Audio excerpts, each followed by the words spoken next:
Before we start this video, do like and subscribe to our channel and not miss on any updates. Today we'll start with the last two topics which are left. One is applicability of accounting standards and the other one is buyback of securities. That is what we'll be covering up today. And then tomorrow or Monday I'll let you know a date where I'll be doing a session of about 3 hours time covering BOS MCQs, study material MCQs and all of those things, which will give you a good amount of comfort when it comes to examination. Okay, so applicability of accounting standards, when we talk about this also is a small chapter. You need to remember few things. Okay, there is nothing other than remembering as far as this particular chapter is concerned. Now when we talk about accounting standards, one thing that you have to keep in mind, and we also saw in the earlier chapter, that if it is a listed entity, we will apply Ind AS, and if it is an unlisted entity having net worth of 250 crores, there also will apply Ind AS. Okay, now accounting standards that you learn from accounting standard 1 to accounting standard 29, those will be applicable to other than this set of entities, That is first thing what you have to understand, right? Now when it comes to accounting standards, some act, for example, Companies Act requires that the entity must comply with the accounting standards. Okay, the Companies Act requires that the entity must comply with accounting standards. That is as far as the legal requirement is concerned. Now when it comes to other entities, like let us say partnership firm, sole proprietorship, do we need to comply with accounting standards? There is no statutory requirement. To comply with accounting standards. That is the first thing. But what we need to understand is, whenever a chartered accountant, when you become chartered accountant in future, and whenever you sign the financial statements, when you give an audit report, then you have to comment whether the financial statement complies with the accounting standard or not. So for companies, it is applicable either accounting standard or Ind AS is applicable.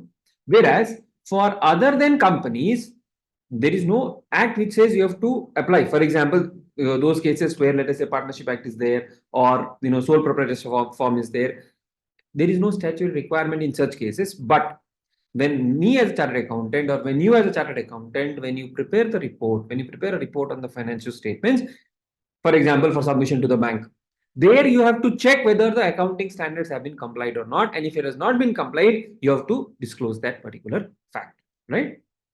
If statute governing the enterprise does not require compliance with the accounting standards, the member of the institutes are required to ensure the compliance while testing, that is while auditing the financial statements. Okay, so that is one thing what you have to understand. Now when it comes to income tax, there are some income tax computation and disclosure standards.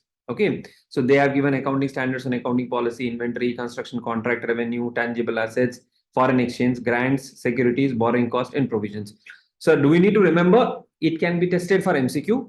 If possible, remember, otherwise you can just ignore this. So this is specifically giving guidance on how do you handle certain items for income tax purpose, because entities can do on their own. Entities can have their own way of accounting certain stuff. Like I'm a sole proprietorship, I can follow whichever accounting policy I want.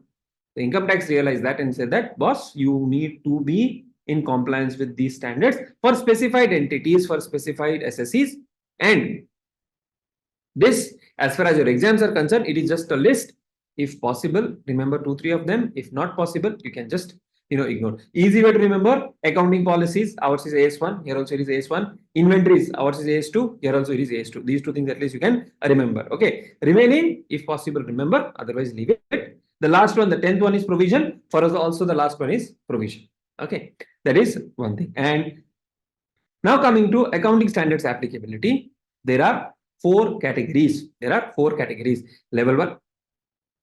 There are 4 categories: level 1, level 2, level 3, level 4. Okay, now these categories, for the purpose of accounting, applicability of accounting standards, this has been prescribed by ICAI. And these are non-corporate, what we will deal first with. Non-corporate, then we'll talk about corporate. Now, what is level 1 entity? Level 1 entity is an entity which is listed or in the process of listing. Now, you may have a doubt, sir, how can a non-company be listed? Because generally what we hear, company is listed. What could be the case when non-company is listed? It could be some kind of fund, mutual fund. It could be some kind of trust. Okay, it could be some kind of trust which wants to list its particular debentures on the stock exchange, or in foreign countries in some cases where non-companies are allowed to be listed. Those scenarios, but very rare. Okay, either it is listed or in the process of being listed. It could be any security. See, I may not be a company, but I may want to list my debentures, for example, or bonds, for example. Okay, those categories, but rare to find it in real life. First. Second, banks, financial institutions, and insurance. So first category is listed. Second is banks, financial institution, and insurance. Turnover more than 250 crores. Borrowings more than 50 crores. Any of these five criteria satisfied, four criteria satisfied, that becomes level 1 entity. Also, the holding and subsidiary becomes the level 1 entity. Now again, we refer to holding and subsidiary in terms of company. Now here, holding and subsidiary basically means maybe a partnership firm having another partnership firm. Let us say there is an LLP and it has one more LLP in which it is a member. So this can be a holding subsidiary relationship, but very rare to find it in real life scenario. They have revised it subsequently, but not applicable for your exams, of course. But for May 25 attempt onwards, I think we'll have a separate classification for these entities. So large entities, what we call level 1, listed banks, financial institutions, and insurance. 250 crores of turnover, 50 crores of borrowings. When it comes to the second category, turnover of 50, borrowings of 10 crores. Then small category, 10 and 2. And lastly, the fourth category is the residual category. Second is called medium, third is called small, fourth is called micro. MSME, what we call, right? Medium, small, micro. Micro, small, and medium enterprises, what we call. These are categorized as your MSMEs and large entities. Okay, this classification, just understand, learn it. Only thing that you need to learn is the first one. The remaining you can understand much more easily. For example, 250, 50, 10. So 50 and 10 is here, 50, 10 and 2. All right, 250, 50, 10, 50, 10 and 2. So 50, 10, 50, 10 is common. That way you can remember. Okay, that is as far as the classification is concerned. Now, level 1 entities are required to comply in full with all accounting standards. Level 1 entity is required to comply with all accounting standards. Level 2, 3, and 4, for non-company entities, there are some exemptions and relaxations in the applicability of accounting standards. That is what we will be, referring it to right now. Now, whenever there is any exemption or relaxation for MSME, that is level 1, level 2, and level 3, they will disclose it by the way of note.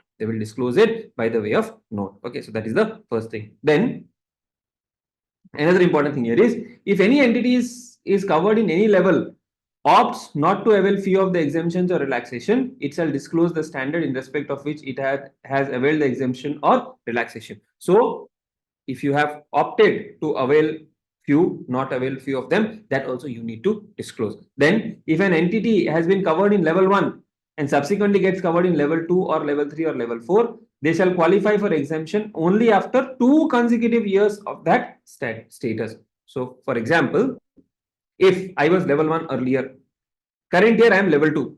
Okay, but current year everything you have to comply with. Next year also I am level 2.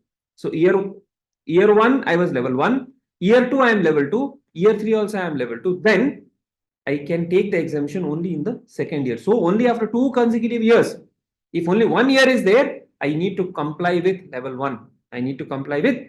Same thing. I was earlier level 2. Now I have become level 3. 1 more year you need to follow for compliance. Okay, so 2 years, 2 consecutive years, if you are in that status, in that year, you will, only after the second year, you will have this exemption. In the immediate next year, you will not get any exemption. So we have seen the definition of 4 categories, 1, 2, and 3. Listed, banks, 250, 50.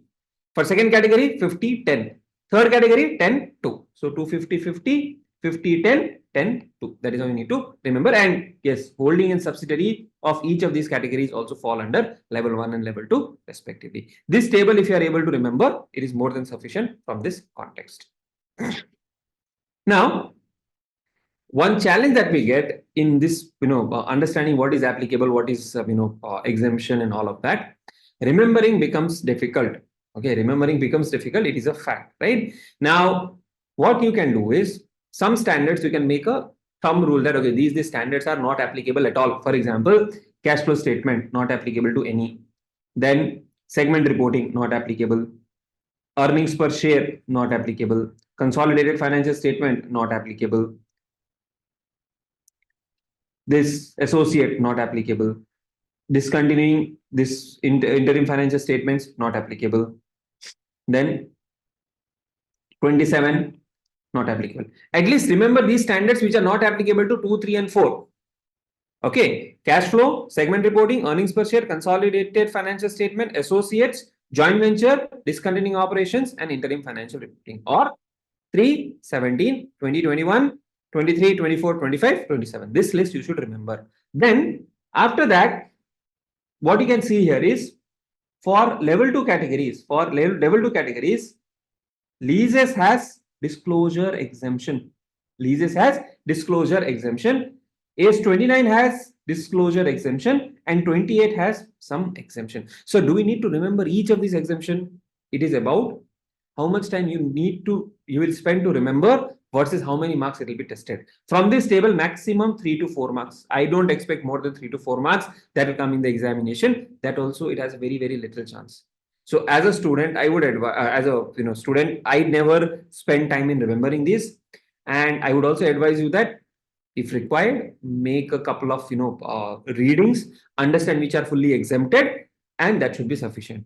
If you can remember, no problem. See, there is nothing here to, there is nothing in this particular standard where, or in this particular exemptions where there is some logic. Okay, there are some logic, of course, but it is more about remembering. It is more about remembering. At least remember 3, 17, 20, 21, 23, 24, 25, 27, and 29. These are exempt. 28 exemption with from certain categories, right? If you come to level 4, you will see that in this table, almost everything is exempt. Almost everything is exempt.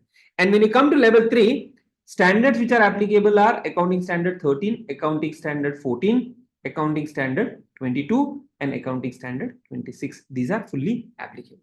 Okay, these are fully applicable. All right. So that is it about applicability. Now, this was non-companies. Now we have companies. Now, as far as companies are concerned, what they have done is they have framed a rule and they've said we have small and medium companies, first category, and we have non-SMC. Means they have said these companies are called small and medium companies. These companies are called small and medium companies. Other companies are non-companies, non-small and medium size companies. So SMC and non-SMC. Now, what is SMC? Should not be listed or in the process of listing. So if you see here, the way you have to relate these two tables is, if it is listed, here we said it is large. If it is not listed, it is small. So not listed, small company. Then should not be a bank, financial institution or insurance. In the first table, we saw large companies, bank, financial institution and insurance. Then turnover should not exceed, that is less than or equal to 250 crores. If it exceeds, it was large. Borrowing less than or equal to 50 crores should not be a holding or subsidiary of non-SMC. So they have defined it in a negative way. Should not be listed, should not be a bank, financial institution or insurance. Turnover should not exceed 250 crores. That is, it should be less than or equal to 250 crores. Borrowing should not exceed 50 crores, including public deposits, and it should not be a holding or subsidiary of non-SMC. Companies which are not SMC are called as non-SMC. It's a simple understanding, right? Then all accounting standards are applicable to non-SMC. What we are saying, if it is large or if it is non-SMC, all accounting standards are applicable. Whereas when it comes to SMC, which all are not applicable, that is what we will see. Accounting standard 3 is not applicable.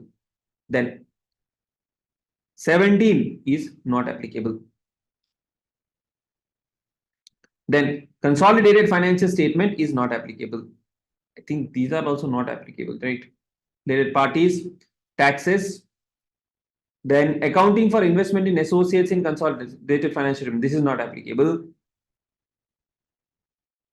Joint ventures is not applicable.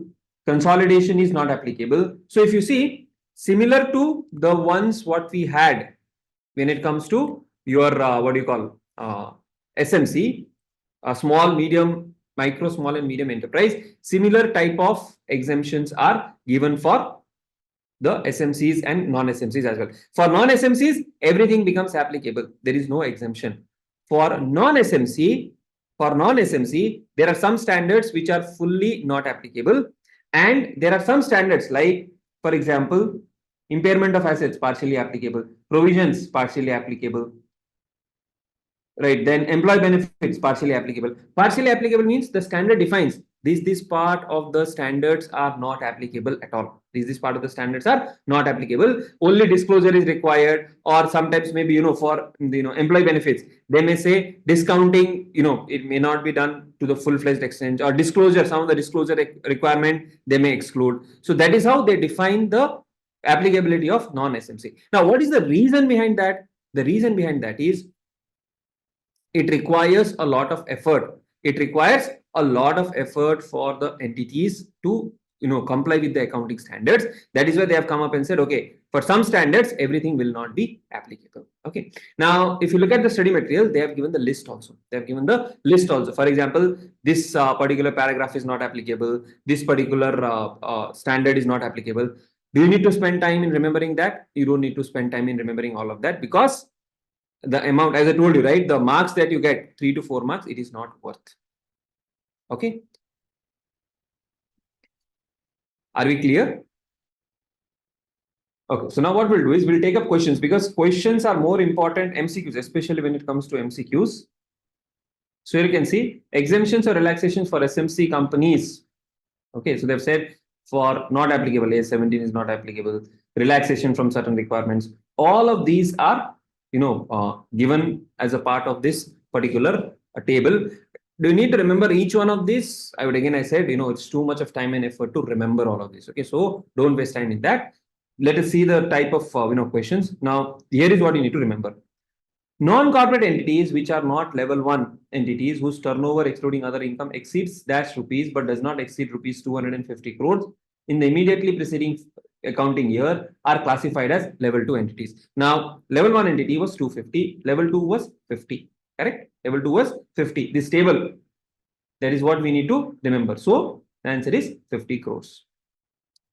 Following accounting standard is not applicable to non-corporate entities falling in level 2 in its entirety. Now, this what happens is sometimes we get confused, because you have to remember. How do you remember, or what do you say that no, it is applicable or not applicable? In that case, what you have to think logically. 2 is simple standard, applicable. 10 is also simple, applicable. Now we are left with 17 and 13. 13 also is simpler. 17 is where you are talking about segment reporting. So you can say 17 is not applicable. Like that, you can make a guess which will help you to score marks. All non-corporate entities engaged in commercial, industrial, business reporting entities whose turnover exceeds 250 crores is classified as level 1 entity, straightforward. All non-corporate entities engaged in so and so having borrowings in excess of 2 crores but does not exceed 10 crores. So 2 crores but does not exceed 10 crores. Now 2 and 10, which category will it fall into? It will fall into level 3 entities. If you remember, 50 crores, 10 crores, 2 crores, right? That was the number, correct? 50, 10 and 2. 50, 10 and 2. So level 3 entities. SMC company means a company. SMC companies means a company which may be a bank, FI and insurance. No, it is a non-SMC. Whose turnover does not exceed rupees 250 crores in the immediately preceding financial year. Yes. So if the turnover is less than or equal to 250, it becomes a SMC. Whose turnover does not exceed 50 crores. See, that definition is not even given. This is for your level 1, level 2 and level 3 classification. whose turnover does not exceed 500 crores. That is also not given. Okay, so this is the correct answer. XYZ with a turnover of 50 crores during previous year and borrowings of 1 crore during any time in the previous year wants to avail exemptions available in adoption of accounting standards.